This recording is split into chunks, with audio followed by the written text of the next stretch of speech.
Have you struggled to stay consistent with your quiet time with God? Maybe you start a Bible plan or a devotional and you stay with it for a few days or weeks and then drift off until it feels like you're just ticking a box.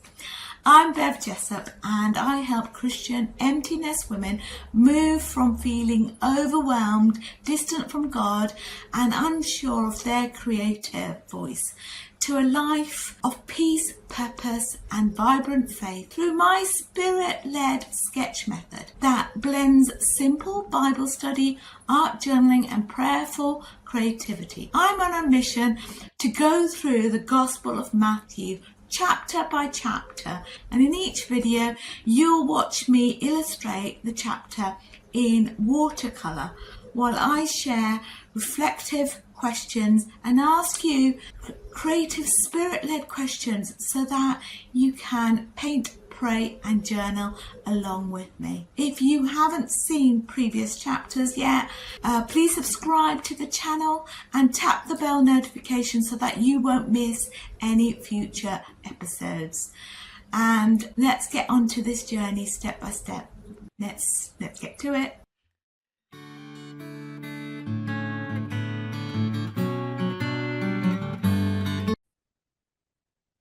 Okay, so I'm reading chapter 12 from Matthew's Gospel, and I'm reading from the New International Translation, but it's actually the New Living Translation.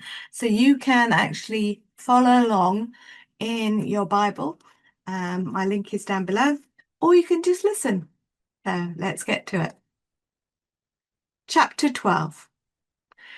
At about this time, Jesus was walking through some grain fields on Sabbath. His disciples were hungry, so they began breaking off some heads of grain and eating them. But some Pharisees saw them do it and protested, "Look, your disciples are breaking the law by harvesting grain on the Sabbath." Jesus said to them, "Haven't you read in the scriptures that what David did when he and his companions were hungry? He went into the house of God, and he and his companions broke the law by eating the sacred loaves of bread that only priests were allowed to eat. And haven't you read in the law of Moses that the priests on duty in the temple may work on the Sabbath? I tell you, there is one who is even greater than the temple. But you would not have condemned my innocent disciples if you knew the meaning of this scripture.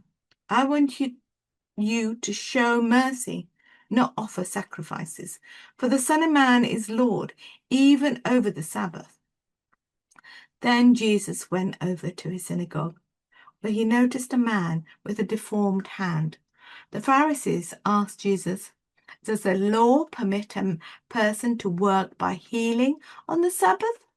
They were hoping he would say yes, so they could bring charges against him. And he answered, "If you had a sheep that fell into a well on the Sabbath, wouldn't you work to pull it out? Of course you would. And how much more valuable is a person than a sheep? Yes, the law permits a person to do good on the Sabbath." Then he said to the man, "Hold out your hand." So the man held out his hand, and it was restored, just like the other one. And then the Pharisees called a meeting to plot how to kill Jesus. And Jesus knew what they were planning. So he left that area, and many people followed him. He healed all the sick among them, but he warned them not to reveal who he was. This fulfilled the prophecy of Isaiah concerning him. "Look at my servant, whom I have chosen. He is my beloved, who pleases me. I'll put my spirit upon him, and he will proclaim justice to the nations. He will not fight or shout or raise his voice in public. He will not crush the weakest reed or put out a flickering candle. Finally, he will cause justice to be victorious, and his name will be the hope of all the world. Then the demon-possessed man, who was blind and couldn't speak, was brought to Jesus, and he healed the man so that he could both speak and see. And the crowd was amazed and asked, "Could it be that Jesus is the son of David, the Messiah?" But when the Pharisees heard about the miracle, he said, "No wonder he can cast out demons. He gets his power from Satan, the prince of demons." Jesus knew their thoughts and replied, "Any kingdom divided by civil war is doomed. A town or family splintered by feuding will fall apart. And if Satan is casting out Satan, he is dividing and fighting against himself. His own kingdom will not survive. And if I am empowered by Satan, what about your own exorcists? They cast out demons too. So they will condemn you for what you have said. But if I'm casting out demons by the Spirit of God, then the kingdom of God has arrived amongst you. For who is powerful enough to enter the house of a strong man like Satan and plunder his goods? Only someone even stronger, someone who can tie him up and then plunder his house. Anyone who isn't with me opposes me. Anyone who isn't working with me is actually working against me. So I tell you, every sin and blasphemy can be forgiven, except blasphemy against the Holy Spirit, which will never be forgiven. Anyone who speaks against the Son of Man can be forgiven, but anyone who speaks against the Holy Spirit will never be forgiven, either in this world or in the world to come. A tree is identified by its fruit. If a tree is good, its fruit will be good. If it is bad, its fruit will be bad. You brood of snakes, how could evil men like you speak what is good and right? For whatever is in your heart determines what you say. A good man produces good things from the treasury of a good heart. But an evil person produces evil things from the treasury of an evil heart. And I tell you this, you must give an account on Judgment Day for every idle word you speak. The words you say will either acquit you or condemn you. One day, some teachers of religious law and Pharisees came to Jesus and said, "Teacher, we wanted to show you a miraculous sign to prove your authority." But Jesus replied, "Only an evil, adulterous generation can demand a miraculous sign. But the only sign I will give them is the sign of the prophet of Jonah.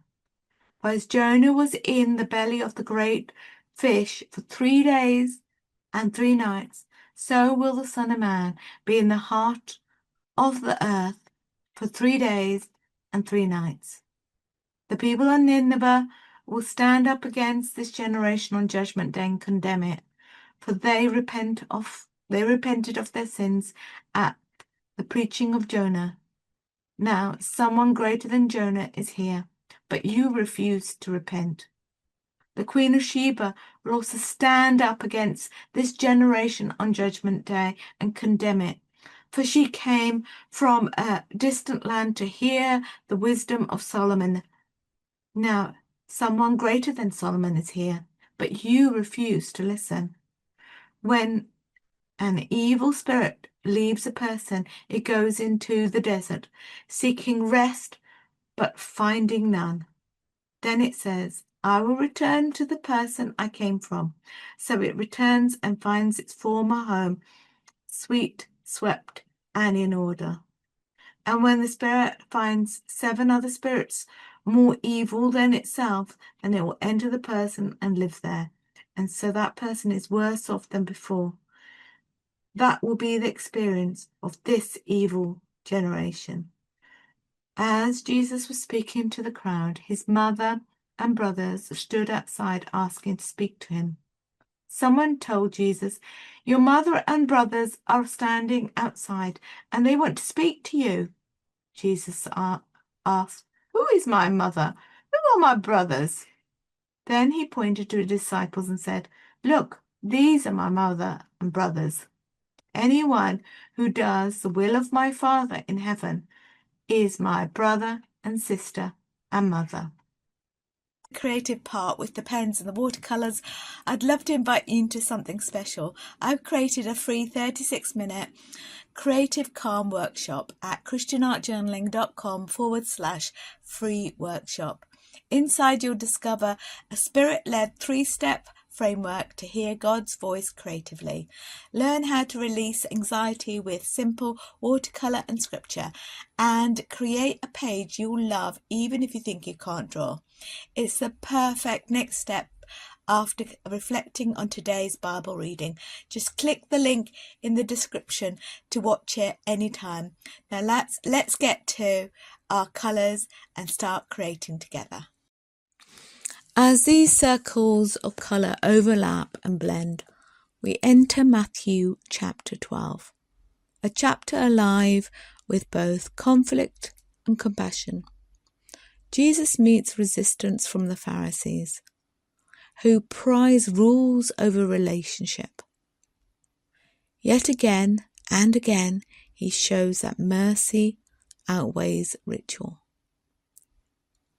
Pause and let soft washes of yellow and aqua flow together as you ask this question: where is God inviting you to put compassion first? Jesus' disciples pluck grain on the Sabbath, and he heals a man's hand, acts the religious leaders condemn. And Jesus answers, I desire mercy, not sacrifice. This is about the heart of worship, not outward show. So I want you to stop and consider, what traditions or routines might hide a hard heart in your life? Next, Jesus' power over demons amazes crowds and threatens his critics. He speaks of a kingdom divided and the stronger one who binds the enemy. Let darker ink spread across the page as you consider this.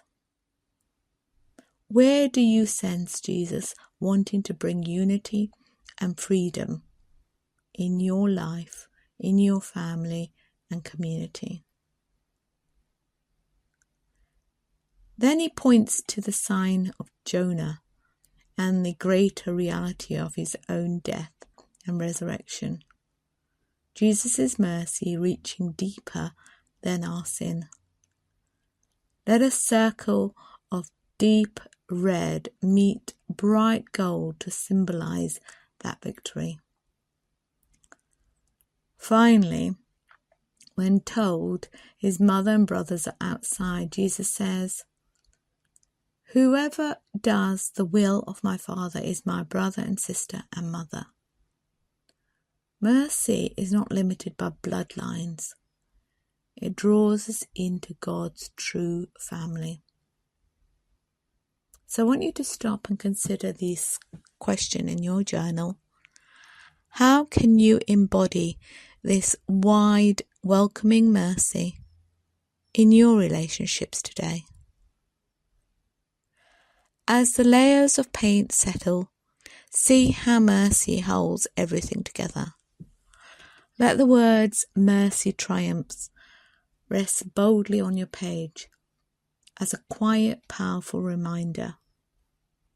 You might want to add some other phrases to letter on your art, like greater than a temple. I desire mercy, not sacrifice.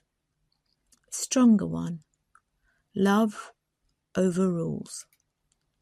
These phrases help your finished painting visually echo Jesus' call to let compassion, not mere rule-keeping, shape every part of life.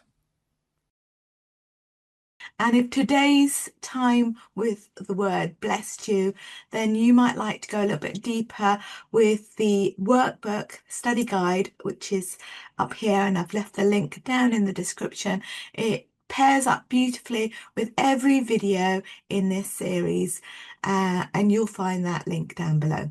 So if you are longing for more than just a single video and you want to join a community of like a global sisterhood of women who love joining their creativity with their faith, then come and join us in the Creative Sanctuary. We have Bible studies, live co-creates, and as I said, the community that come together to paint and to pray and to just grow together each week. So all the links are right below, and all the tools and things like that that I use are down below as well. So don't forget to like, subscribe, and share your thoughts in the comments. And maybe tell me what resonated with you in Matthew 6. And if you want to watch the previous chapters, you'll see the videos up here somewhere. And I can't wait for you to meet all the people in the Creative Sanctuary and see you in the next chapter. Bye for now.